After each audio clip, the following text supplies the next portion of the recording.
All right, welcome back to the Crazy Courage Business Stories podcast. I have another business owner with me, another entrepreneur. This guy, Emery Robichaud, is in a world that I don't understand all that much about. He knows crypto frontwards and backwards. I know enough to fill maybe a thimble of information about crypto. I don't own any crypto. I've never owned any crypto, but maybe he can convince me. So what do you think, Emery? What is it that you do?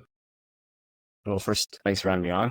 Yeah, basically, I am a crypto whiz. I didn't start off that way. Started basically just sharing information and studying off my own, spending multiple hours, like 3-4 hours every single day, just researching crypto, blockchain, the ins and outs, kind of trying to figure out, where it started, where it is, where it's headed, and then kind of how does it get there. I'm sure you've probably heard of, obviously, Bitcoin, and maybe you've even heard of Ethereum, but Yeah. when you scratch past that first little layer of blockchain, there's a plethora of projects and companies that are diving into this field. And I just made it kind of my goal to acquire as much knowledge and information as I could. And then after 2 years, 3 years of doing that, then I started to put together kind of a newsletter where I was helping other people understand basics, but also understanding the greater geopolitical situation and all the greater economic ramifications that those things have. Right. So that's where we are. I've been doing the newsletter now for 2 years. It has a great response. People love it. We find it very, very informative. And then from there, it dove into doing more on one-on-one consults, where if someone has, no understanding of currency at all, the newsletter would be a bit too advanced for them. Okay. So it gives them an opportunity to sit with me. Obviously not in person, but over Zoom. And I can basically just answer any questions they could possibly have and get them up to speed with having a good understanding of what cryptocurrency blockchain technology is. And from there, I also offer consult services for people who own cryptocurrency already, or maybe are thinking of getting in. They understand how it works, but they're more into real estate or RSPs, long-term savings, and they want to dabble in. I sit down with them and kind of generate a good plan on how they can get in, get out, and structure an investment strategy. Yeah, and then from there, I just recently launched a crypto course, which took me almost 500 hours to put together. Wow. And it's called the Ultimate Roadmap, and it's a beginner's guide. So you get everything on what blockchain is and how it got to be what it is, and then how to get through a process of investing and wallets and safety features and all those scams and how to avoid those, and then how to pull profits at the end, and how to reallocate strategies, and then your best places in the world to put your money, to save taxes legally. Everything's obviously Sure.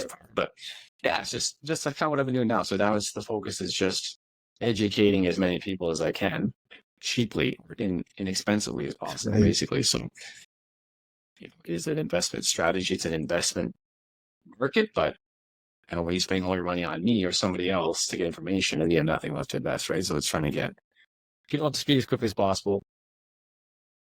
And that's how I've been doing for the last 2 years plus now. And I love it. It's pretty awesome. So yeah, you must love it if you've gone that much of a deep dive into the crypto world. Okay, let's go back. Is this something that you got hooked into like day one? Were you like an early adopter? No, not at all. So crypto, I mean, if you look at the history of cryptocurrency, it's been around for a really long time, actually. It's been around since the mid-90s. Currency as we see it today with Bitcoin's been around since 2008. But I didn't actually get into it myself until 2020. I've heard about it, and friends of mine had mentioned it to me in 2017. And at the time, I had no clue what they were even talking about. I'm a horribly non-technical person. I do not like technology at all. I'm a hands-on guy. I'm an artist. I like to do things with my hands. I like to build. I like to draw. I like to sculpt. So this field is completely foreign to me. So for me, it just it was like a necessity thing. So when 2020 happened and, everything was getting shut down around the world, I had just sold my other business beforehand. So I had enough money in the bank, and I was not trusting the banking system that much. So I needed to find another avenue to kind of park some of my money outside of the system. That's where I started, thinking about cryptocurrencies as a viable option. Okay. So it Now, was is that really where just like, it was like fear that got me into fear that got learning you? about it. Yeah. Yeah, is that why a lot of people get into cryptocurrency, in your opinion, because they're looking for an alternative method, where they're not feeling the banking system is the best vehicle, 100%? Yeah, I mean, there's a few like mindsets that get into it. So there is that libertarian, anti-government, Right. anti-bank, Yeah. anti-establishment section of it, which is kind of like the bedrock or just the beginning founders that really get into it. People who are in Right. it in 2008. That's why they're getting into it, right? Now it's more just the speculative investor. So someone's like, I got $100 and I turn into $1,000 pretty quick. It's more those types of people now. Now I do consult. I've consulted hundreds and hundreds of people now. So the mindset seems to be now in the last year and a half, it is drifting more towards, I'm not sure if my bank's going to be around forever. So maybe I should kind of diversify my assets outward. So Sure. it has come kind of full circle back to not trusting the banks and governments and that kind of stuff again. So it is interesting to see how And I the can see sentiment it. has changed. 'Cause, last year you had a couple banks in the US that didn't make it. And now there are some rumblings and talks about we might have that issue again in the US. I don't know if Canada has the same problem, but the US, I mean, I can see it. You put your money in a bank and that bank fails. Uh, is it going to What get do you do? bailed out? Is it too big to fail? What happens, right? There's a lot of uncertainty, and you don't really want to park your money in a place that is going to be uncertain. I certainly wouldn't think. Yeah, exactly. So, I mean, within my newsletter, I tackle a lot of those topics, and I deep dive on all of those issues. So, like I can tell you right now, in the States, there's 253 banks that are on the verge of collapsing right now.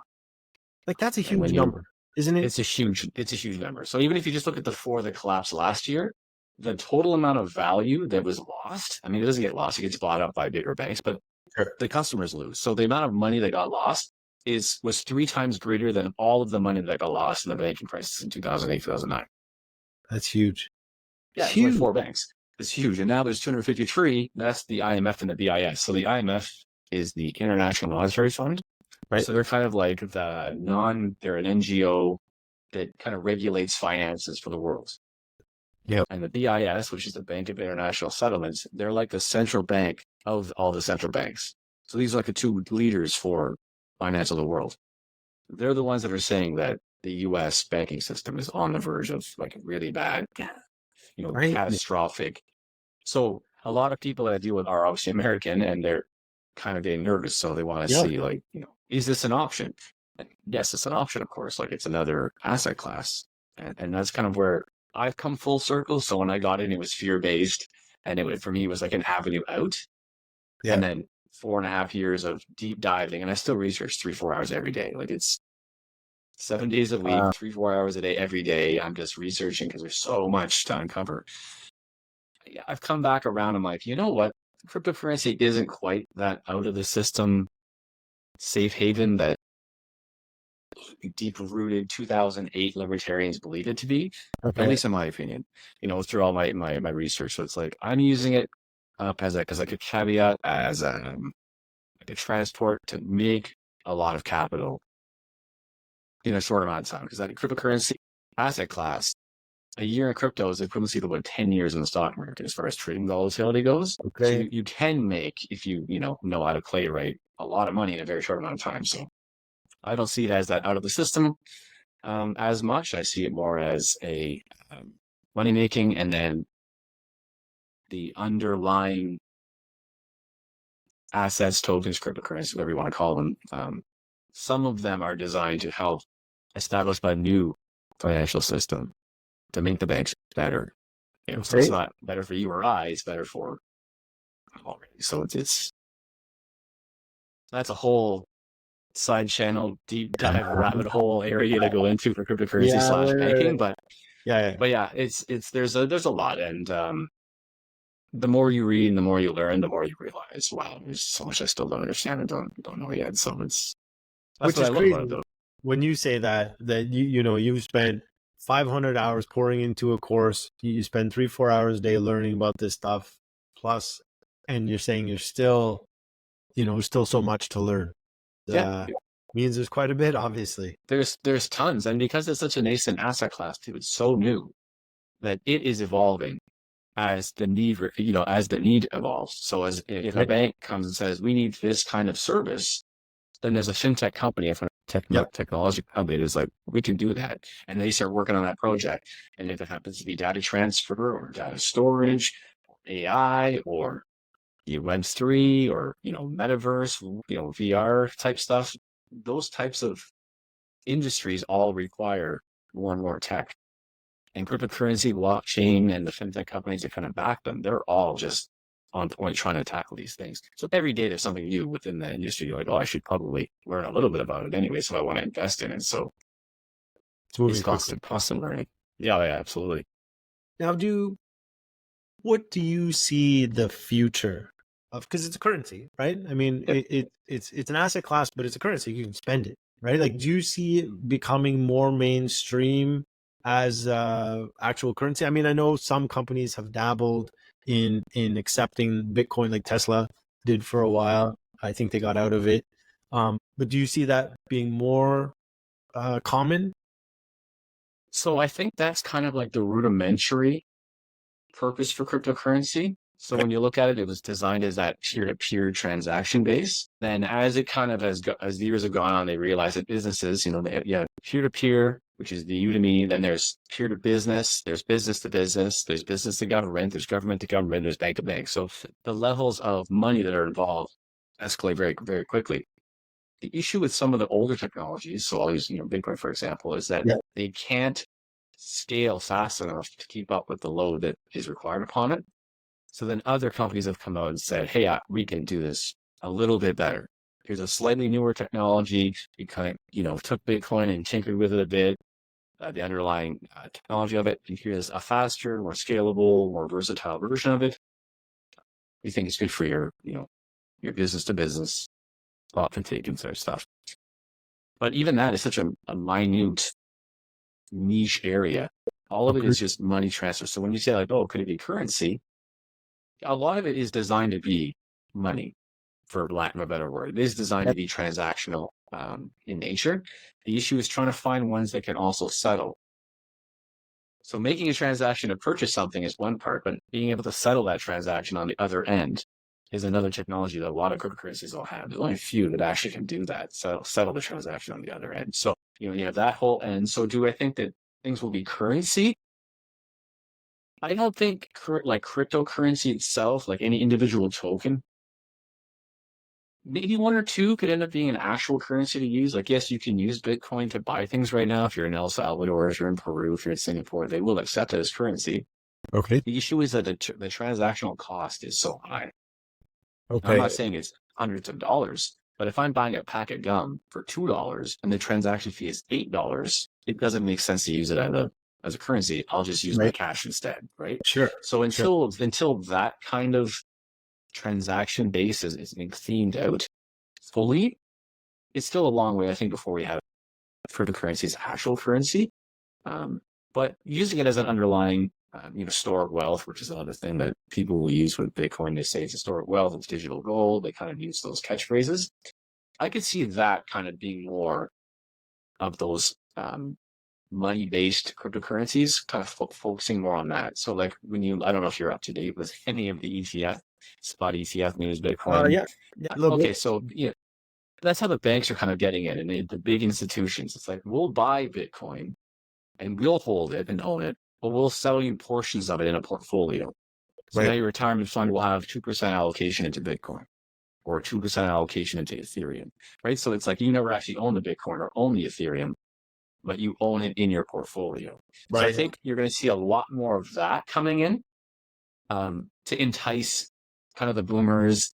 Even myself, like I'm Gen X, I guess. I was born in the 70s, so it's like, you know what I mean? Like we grew up through all of these technological changes, so we kind of in baby stepped all the way up. The boomers are kind of like, there's a gap where they don't understand. So they're like, yeah, I have to use my debit card, and I figured out how to use my cell phone properly, but try to get them to use a cash app. It's not. They're still kind of behind. So get them to use cryptocurrency instead of little cash. That's a big jump. So I think they're kind of trying to dabble and entice boomers in by offering it through a bank, an institution that they trust, right? So it's a face they recognize. They'll go, hey, Bill at the bank, I know who you are. So yes, I would love to get into this mutual fund or this RSP system, whatever, that has a slight allocation into currency. So yeah, I mean, I'm going long on the currency portion of it, but yeah, so it's like, and then from there, you look at, for future of cryptocurrencies, I see it as every industry in the world, literally. So whether it's car manufacturers, supply chain management, gambling, doesn't matter what it is. Every industry will eventually be running on somebody's blockchain because it's immutable. No one can lie, cheat, or steal off of it. You can see every transaction it's going through, right? So it just makes it a lot more fair, we'll say. And then the transaction fees drop considerably when you're going through blockchain rather than using cash apps or any other services. The security, the scalability, everything about it is just much, much better than the systems we're using currently. So whenever anybody asks me, like, what's the future of cryptocurrency? I'm like, the future is everything. Literally, it's good. You know what I mean? Like, I think and they're starting to talk about, it's like the tokenization of real world assets is kind of like what they're talking about in the news now. That's a real thing. Like, everything will be tokenized. Your mortgage will be tokenized, your car, the deed to your house, your bank account, just whatever you think about, it's going to be on a blockchain as a tokenized asset that you own. It'll be on your digital wallet. Here's all my information. Here it is. But that's kind of how I see that'll be the future. And by the future, I mean like 3 years, 4 years from now. Like, it's coming. That's coming up. It's coming quickly. fast. Yeah, it's coming fast. Yeah. Right.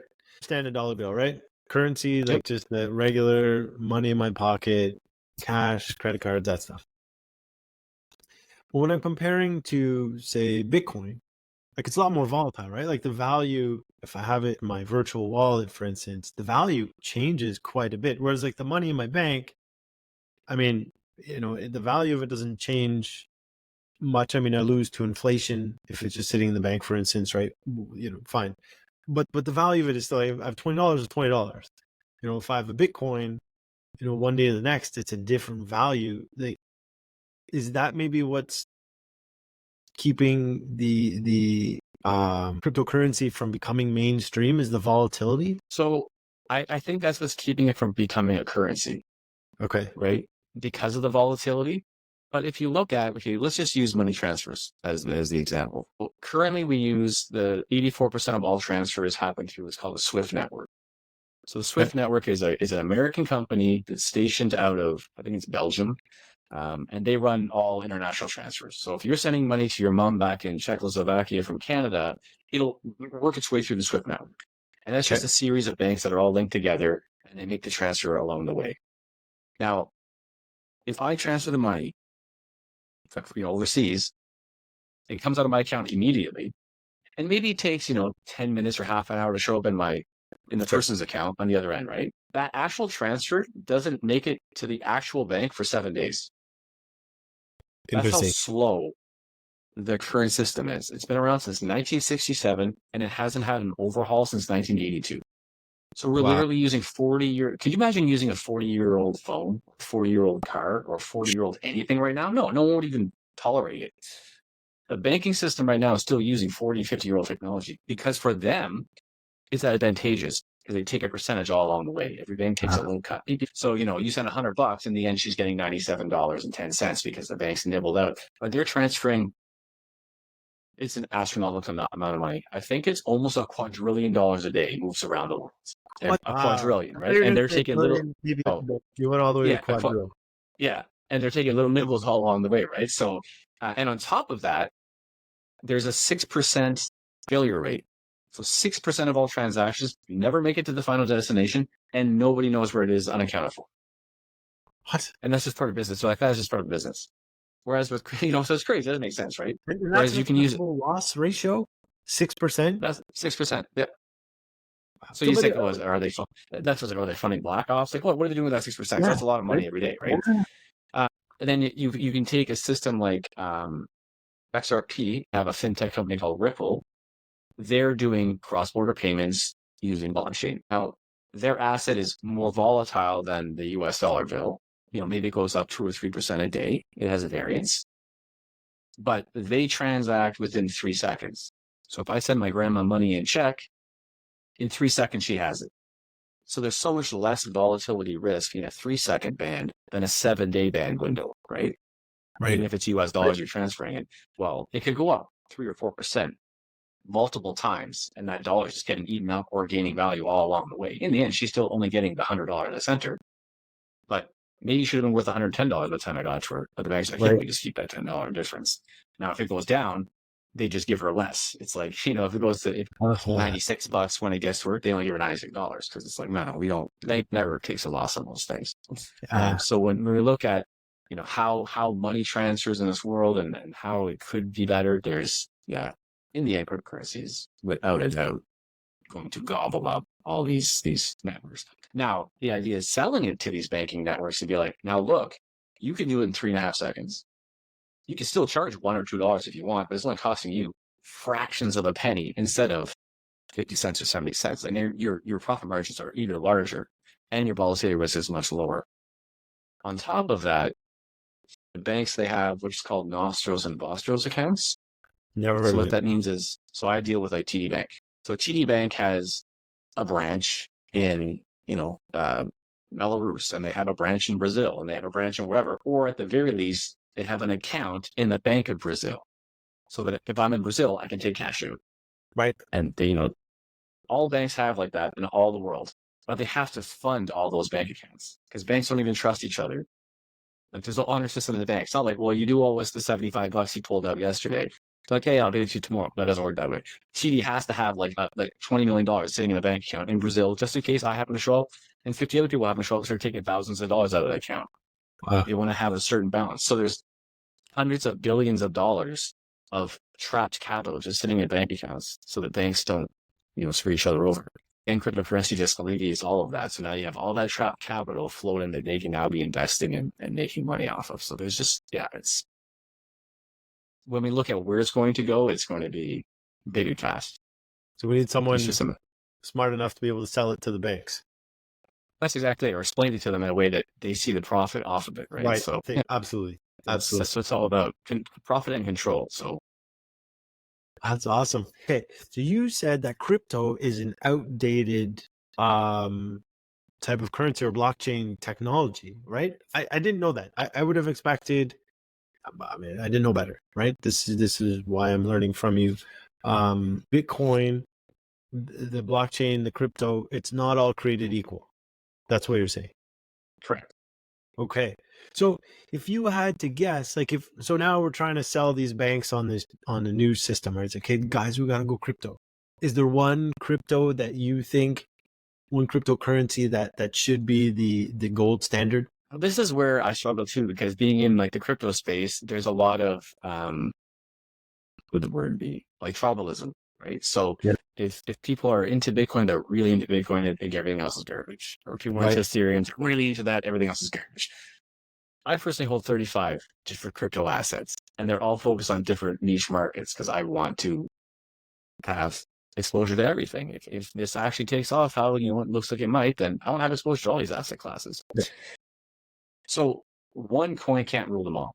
There's not a single blockchain that's able to do everything. It's not possible, right? So I like to look at which companies are targeting the biggest industries, and then do those crypto projects actually have any partnerships? Have they proven themselves? Are people wanting to use their service? So to say like Bitcoin is outdated, it's not accurate. I mean, it's not that it's outdated. It's just for money transfer or peer-to-peer payment systems, there are faster and cheaper fee-associated cryptocurrencies that you do that much better. I think Bitcoin will always be around because it has that name brand recognition. It's got first mover advantage, and now it has a large and institutional base that's starting to slowly pump it out and do ETFs, right? They're not going to use it for transactional things. Bitcoin couldn't do it, but they can sell it and brand it as something specific for you and I to invest in and make it seem appealing, right? The thing that's appealing about it is a return on investment. So they're going to have to try and make it more scarce so that the price becomes, goes up in value. So I think we're going to see a Bitcoin price that continues to go up, over the long run. I don't have the same targets I do follow a lot of YouTubers and watch a lot of stuff. People are throwing out outlandish prices. Like what? What do they say? $10 million of Bitcoin. Like, People what are calling kind for of 10 timeline are they giving? within 3 years. A In three million years. within this bull run. A million within this bull run. So a bull run, we've kind of just started the next bull run cycle. It Yeah. lasts about 12 to 18 months. So like $1 million by fall of 2025. Wow. Now, I'm not an insider. I don't have any special, you know, info. I just research what I research. But Bitcoin specifically, it is a store of value and it doesn't have any utility, which means I can't use it to data transfer or run NFTs off of it or smart contract, any of that kind of stuff. It's too slow. I can't do it. And all it is a store of value. That means that every single token that is purchased and held is just being held. So it's Yeah. mine. No one else can have it. But the money that I bought that with is now held too. So it's not going to grow unless somebody else wants to pay more money for my Bitcoin. So when people say Bitcoin's going to go to $10 million, for example, I'm like, okay, $10 million of Bitcoin. There's 21.5 million Bitcoin total supply. We're just under 20 million circulating supply. That means that you're going to have $20 trillion sitting in a Bitcoin bank account, basically, is what it would has to, of trash capital, 20 trillion to give a $10 million Bitcoin price. Okay, the banks are angry that they have to keep like $30 billion in bank accounts, but they're now going to trap 20 trillion of their money in bank accounts, and that doesn't equate, doesn't make any sense to me. So unless the developers who still work on Bitcoin go in, change the coding completely, update it drastically, get it off of proof of work and put it into something else, like a more efficient networking system, Bitcoin is always just going to be kind of like this pet rock that just sits on a shelf. And, okay, I bought the pet rock because it was cool in 1984. So no one wants to buy my pet rock in 2024. Like, it's just, you know what I mean? So that's what I'm worried about. Unless they start to kind of tinker with it and change some stuff, then it might end up being kind of like not a relic, but a collectible that no one wants to collect anymore. Right. Not today, not tomorrow, but in the years from now. So whereas you have, sorry about it. Well, I'll tell you what, as is for Bitcoin, no one changes the technology, no one tinkers with it. You think the value would still go up though? Yeah, because it has a good marketing push, right? Okay. So as long as you continue to have interest in the asset specifically, and that's, if it's on CNN every day and it's on CNBC and MSNBC, and you have people like, not Tesla, but you have people like Elon Musk talking about it and all the time, the average retail person doesn't research. They're just going off what they see, right? So, well, if Elon Musk's investing in it through his Tesla, it must be good. So I'll buy some then. You're like, okay, sure, go ahead. 62,000 roughly US dollars per Bitcoin right now. You can buy fractions, right? You can put $200 down on Bitcoin and buy $200 worth. Again, I look at the investment as an overall return on investment. I'm not looking buying Bitcoin because I want to evade the banks or evade the governments or any of that crazy stuff, which you couldn't do anyways. But that's not why I'm in it. The only reason I would buy Bitcoin is because I think it's going to go considerably higher. Okay. So if I'm going to put 62,000 US dollars on a token, well, it better give me $6 million back in a year or two, or it's just not worth it, because all of they're called altcoins. Anything that's not Bitcoin, 100,000 other cryptocurrencies. I could list 50 projects. And if I put $60,000 on it today, I'll get $6 million in 2 years out of the project, just because the return on investment available is so much higher. Bitcoin is going to double, probably triple, maybe if all the stars align and, we get lots of push from BlackRock and Fidelity and Citadel and all these companies. Maybe we see a 4x on the Bitcoin price right now. So we're at 200,000 plus before so $250,000 tops, right? That's where we're thinking. What's that? $250,000 tops. Tops. Like the people who ask my opinion on a professional level. Yeah. I'm thinking we're probably not going to see more than 130 US in this cycle. And then again, if you zoom out of cryptocurrency, you can see there's very specific up and down structures every 4 years or so. We're in the beginning of the next up cycle. So, in this next year and a half, I could see 130, so a doubling. On the high end, 170, maybe. But if I was to stretch it, yeah, sure, maybe we could see a quarter mil, maybe. Wow. So that's a 4x, right? Which is great. Don't get me wrong. If you're used to being in stocks, you're hoping to get 10, 15% a year.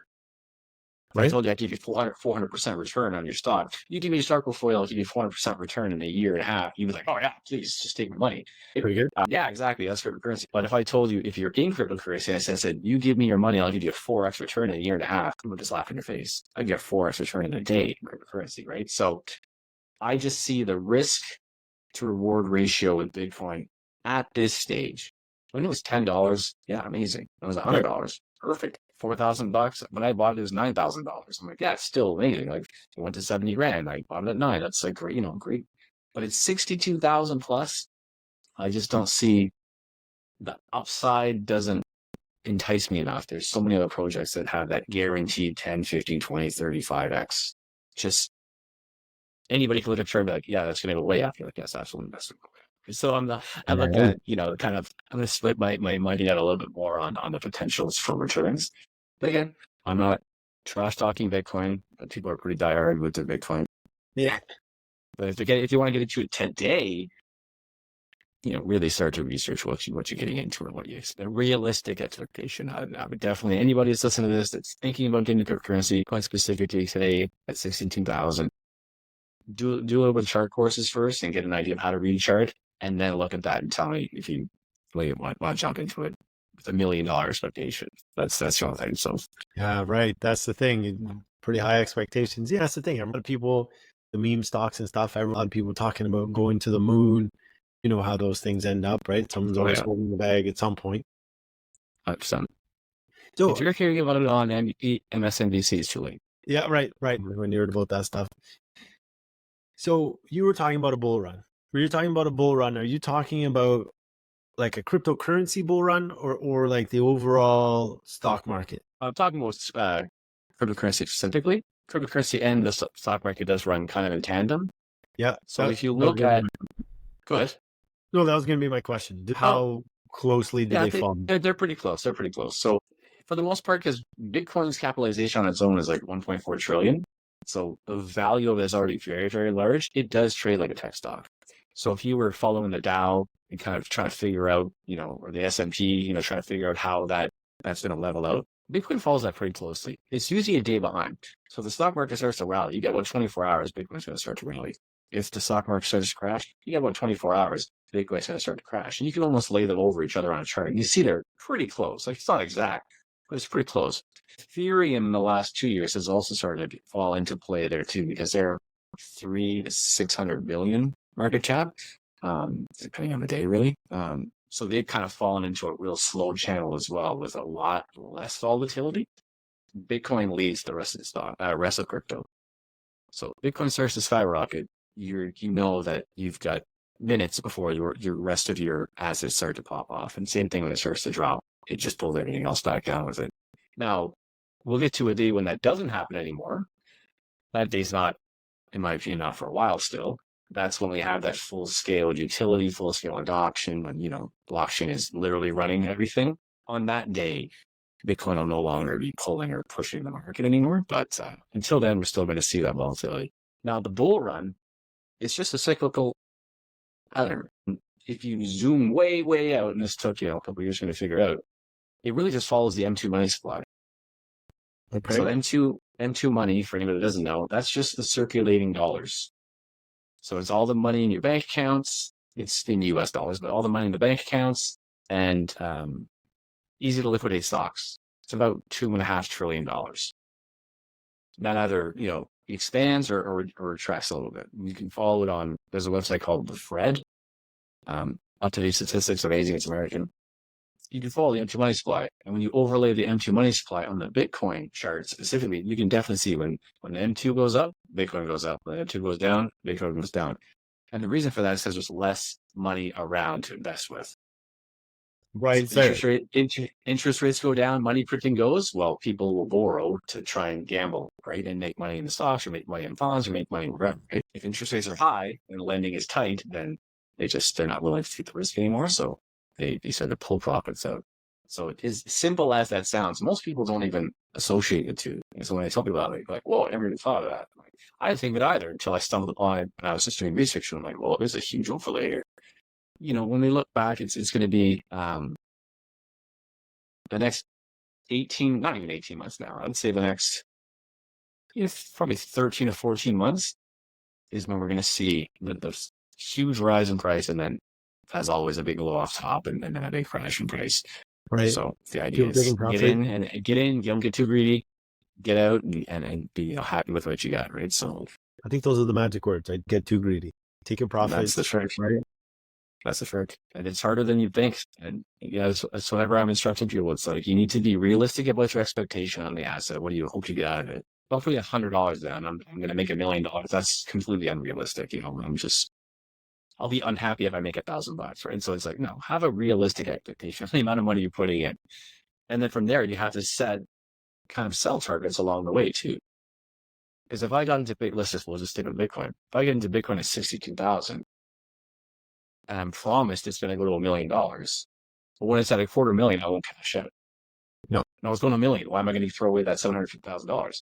It never breaks that 250, it starts coming back down, and it'll go all the way right back down to 62,000. You're just sitting there like, oh God, I just lost 180 grand, right? Like it's trying to. It's like Kenny Rogers said, you got to know when to hold them, know when to walk away, right? Well, that's exactly it. One of my favorite is Warren Buffett, and he's like, you got to be greedy when others are fearful, and fearful when others are greedy.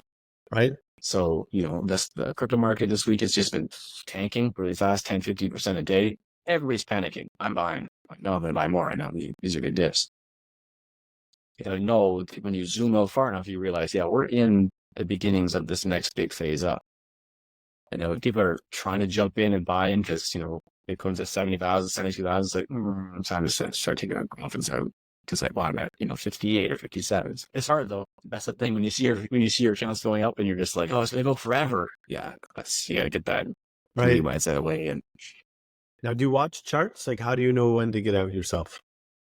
Yeah, so I'm not a chart analyst. I do know how to chart a little bit. There's super basic things you can do. Like there's chart patterns you can look at. There's whatchamacallit, like RSIs and just different charting patterns you can use on your own. Like within some of the exchanges, they offer like they'll have little tabs you can click and they'll come up on the websites or assets for you. And just doing simple market, you can see like, okay, here's 3 tops, here's 3 bottoms. Are we at a ledge, or is it going up channel? Is it a down channel? It's easy enough to kind of see. And then from there, you go on Twitter, on social media. What's the sentiment? Are people feeling excited or are people feeling scared?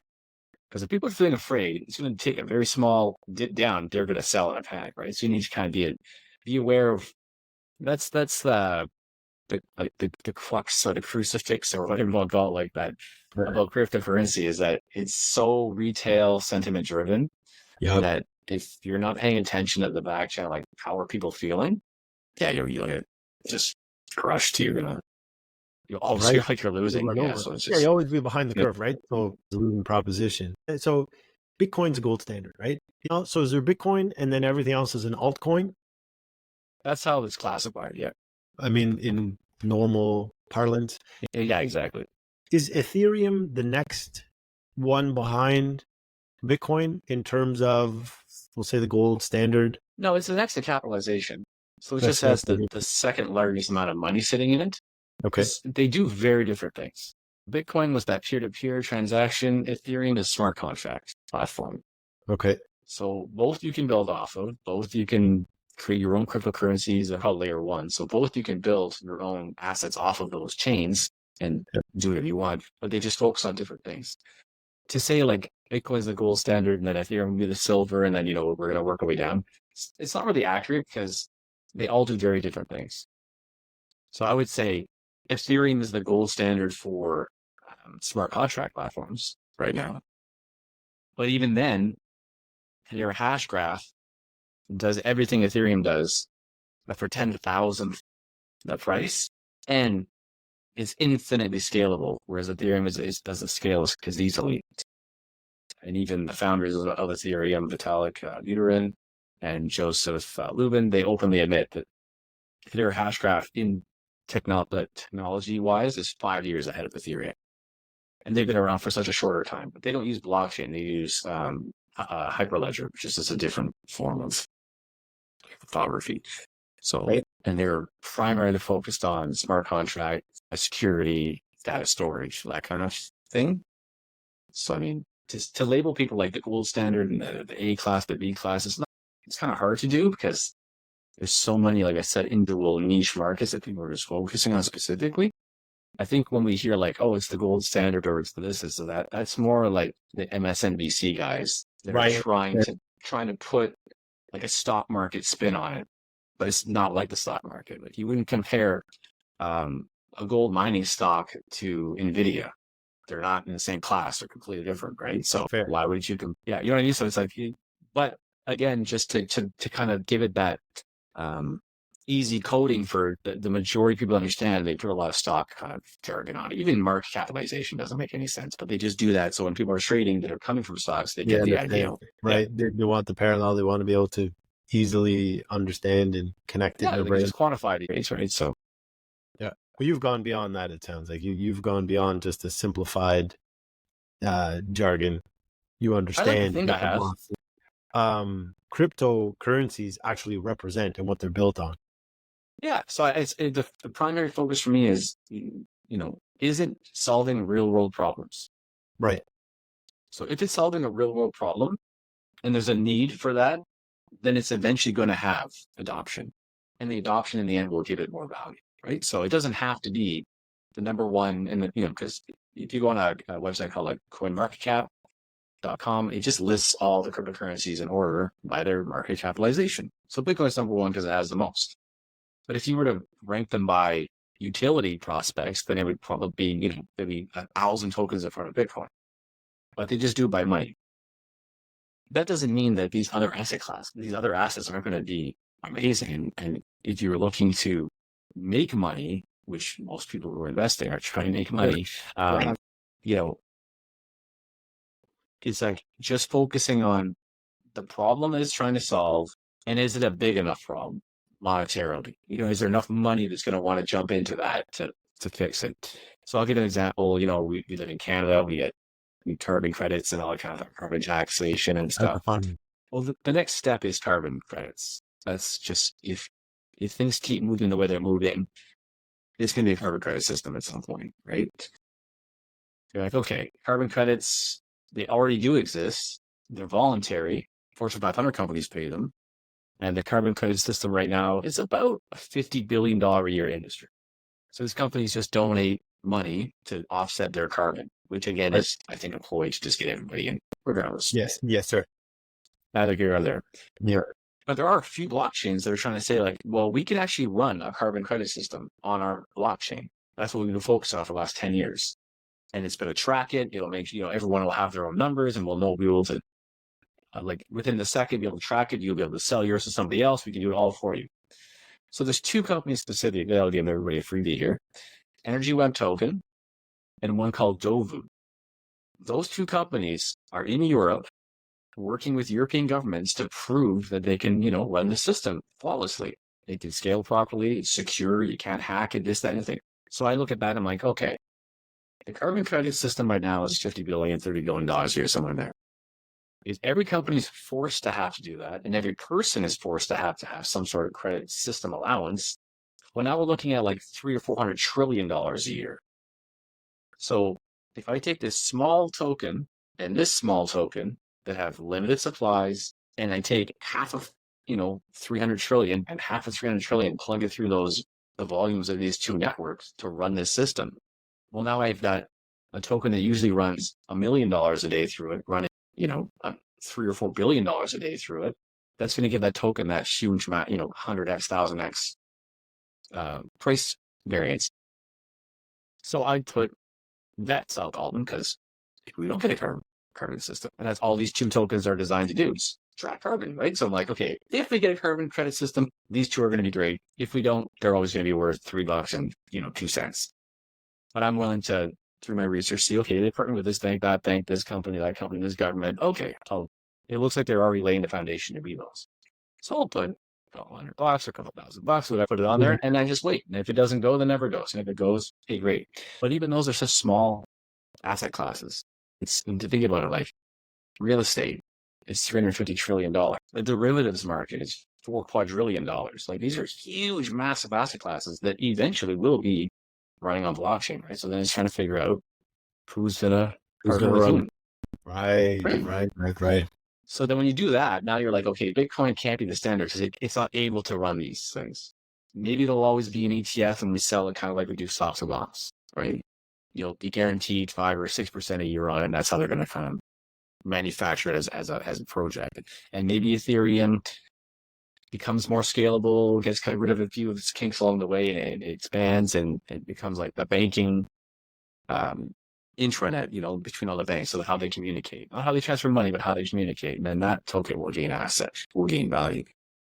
But I like to kind of expand my scope of, and say like, okay, what other industries are there, and who partners with them? And then when you look that way, you're like, oh man, there's a lot of different avenues that you can kind of spread your wealth around, and I'm gonna hit one too, and then Right. you can be okay. So yeah. Interesting. Wow, very interesting. Yeah, I've didn't realize most of the stuff that you said, to be honest. It's very enlightening. Yeah, that's what I try to do. So We do, yeah. That's what your course is about. It's what your coaching is about. Your consulting, all that, right? I mean, you sound like you know what you're talking about, and it sounds like it's not just surface level stuff, right? Like Bitcoin is going to go to this and that. You actually understand how the technology works and why a cryptocurrency would be important one versus another in its own class, and what the uses could be. yeah, exactly. And then besides that, it's also you have to look at, like I said, the greater geoeconomical situations, right? Those are going to have the cryptocurrency asset class, the smallest asset class, 2 trillion. Gold is 30 trillion. Housing is 300 and some trillion. Like these other asset classes are massive. The stock index is like 240 trillion. Like so much more money in those asset classes. So if anything happens to those, yeah, the first one is getting hit hard. It's cryptocurrency because it's so small, right? So I always want to be ahead of that curve on that. If something's happening in Bolivia that's going to affect some sort of commodity that eventually is going to cause something to collapse on this other end of the world, which is then going to cause them to have to renege on this deal. I want to know about that stuff because that's all in the end going to come and affect cryptocurrency for the good or the bad, right? So yeah, it's just constantly staying ahead of that curve. It's just interesting for me. And now it's kind of like almost a game. Like how many times can I get right? Because a few times I'm like, wow, I was way off on that one. Thankfully, I always kept that one to myself. But everything is speculative in this market because it is such a nascent asset class. So it's risky for sure. Diversification, I assume you preach that. So within the asset class and then outside the asset class, yeah, you got to have your eggs in one basket for sure. So right. Just that's that golden rule. I don't think has ever gone away. Now there's just more ways to diversify, and you can take advantage of those when you can. I'm going to ask you about another digital product. Now, have you ever done anything with NFTs? I have not personally. I didn't have any interest in NFTs. NFTs were a huge rage in 21. Yeah, for a minute. Do you have more of the question than that, or is it just?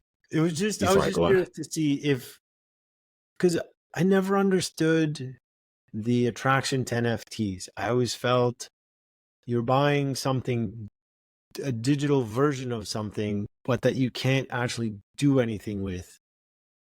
It's like a collectible, but it's a digital collectible, and people were paying millions of dollars for these things. It was insane.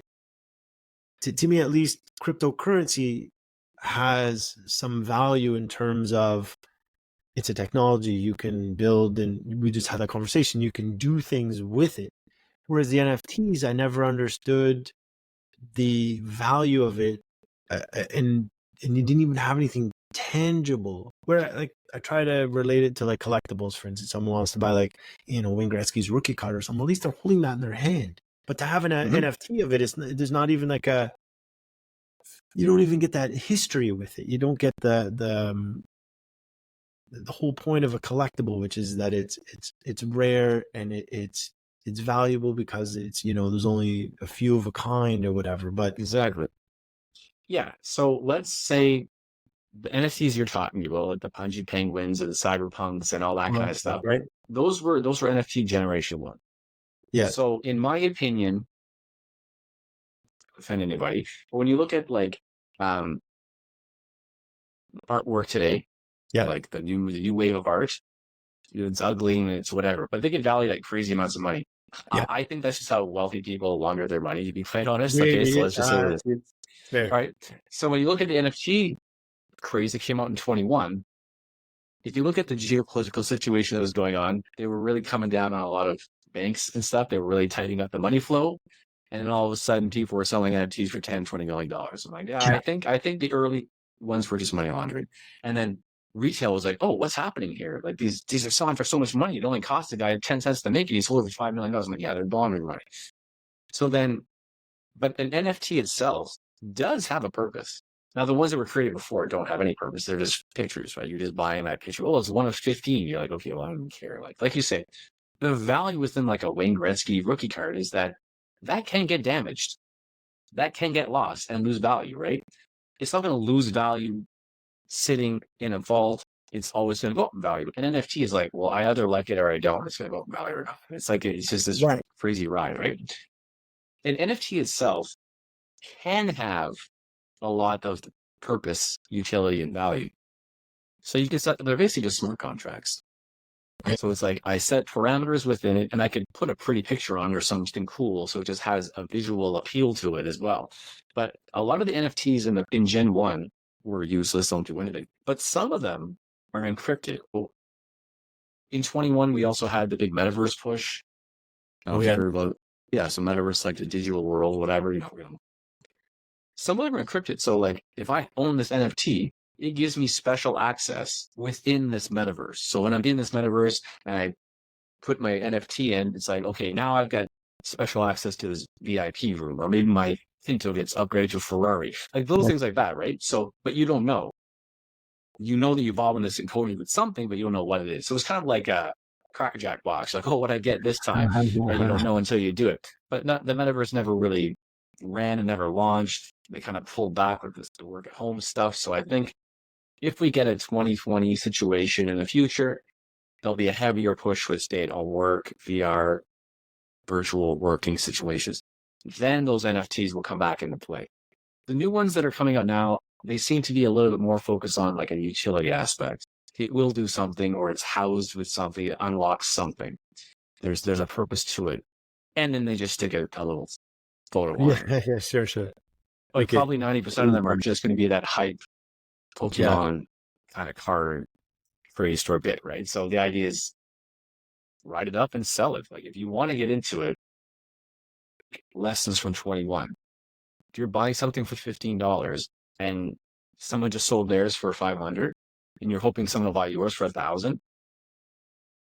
but we're coming toward the end of the cycle, maybe sell $500 and just call yourself a 40x. Like, you know what I mean? It's just, again, don't be too greedy. But personally, I don't deal with those at all. I just didn't find them appealing. I didn't have any interest in dealing with that. I found it far too speculative, far too niche, far too just gamey. It just didn't interest Yeah. me, right? Gaming. So Yeah. I just felt it's a fancy collectible for as far as I could tell, and it just seemed like another way for people to park their money, like you said, like about all this extra cash in 21, not going to work. They're getting these payments from the government. The great savings is fantastic. So they found ways to burn through their money through the NFTs. Yeah, at least I understood that crypto was something, and it's going to be more and more prevalent in our society as it catches on.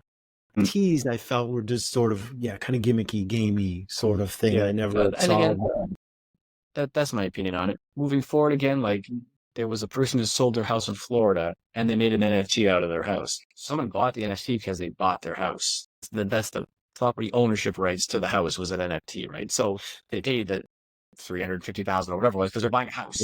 It's an NFT, right? So it's one of those types of things. But the future will be like that for NFTs and less the silly gaming Pokemon style, collectible cards. Just because I think, again, 21 was special. Tons of hype and tons of money flying around for some crazy reason. But whether it was for legitimate reasons or not, I think that's kind of why the NFTs popped off there. I think this time they'll be more reserved. They'll be a little bit more caution when people are kind of getting into that. So, but who knows? Most people don't learn from previous mistakes. So Oh no, never, they just never. double down on it. So, But I'm glad I asked. It seemed like you had the guy with the answers, but you understand it, and that's kind of what I was looking for. And yeah, again, you enlightened me. I love it. This has been a very enlightening conversation. So, Emery, what do you have? What's coming next down the pipe? Do you have anything planned? Yeah, I mean, it sounds like you just launched this course pretty recently. yeah, so I just I'm still halfway through it. It's a 9-week course. It's one I do it once a week live with the group. Okay. Yeah, so it's not done till the middle of July. Okay. And then I'm gonna run another version of this in the fall. It's the same course. It's brand new. I'm just gonna run it again in the fall. So for me, it's just in between that and October. I get 2 months, 2.5 months, kind of just reevaluate and again focus on the markets again, because like with me, keep researching.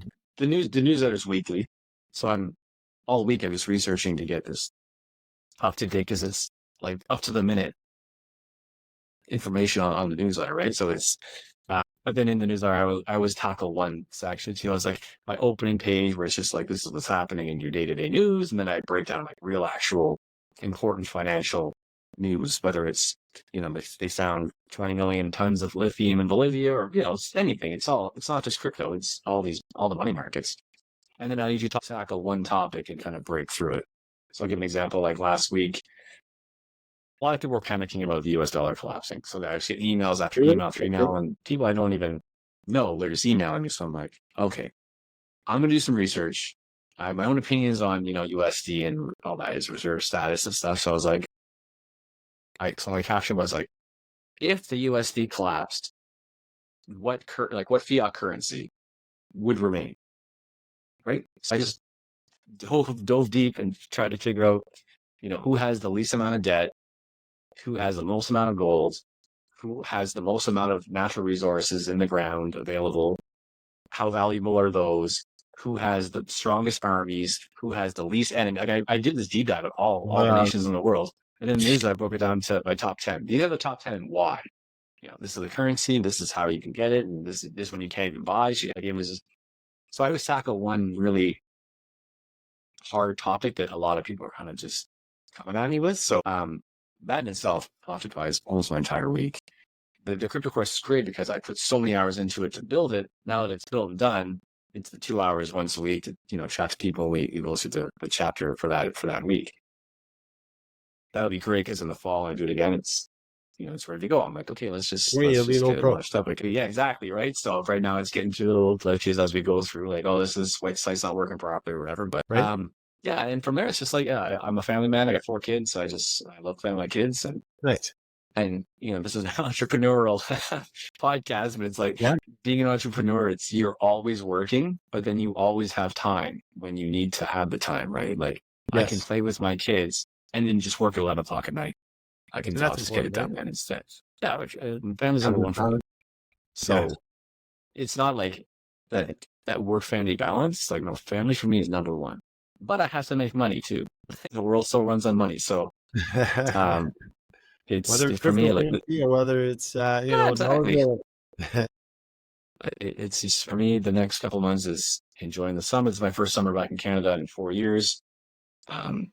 Enjoying a Canadian summer again, and just kind of just reliving my youth basically through my kids. So it's one of those things where, and then hopefully markets roll around in the fall like they should, and everything we just great again. So.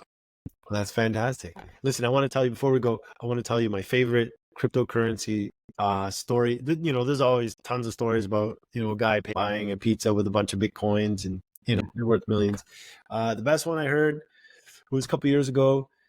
This guy on the radio, people calling in, telling their crypto stories. And this guy called in, he said about 15 years ago, he was in a StarCraft tournament, like the video game.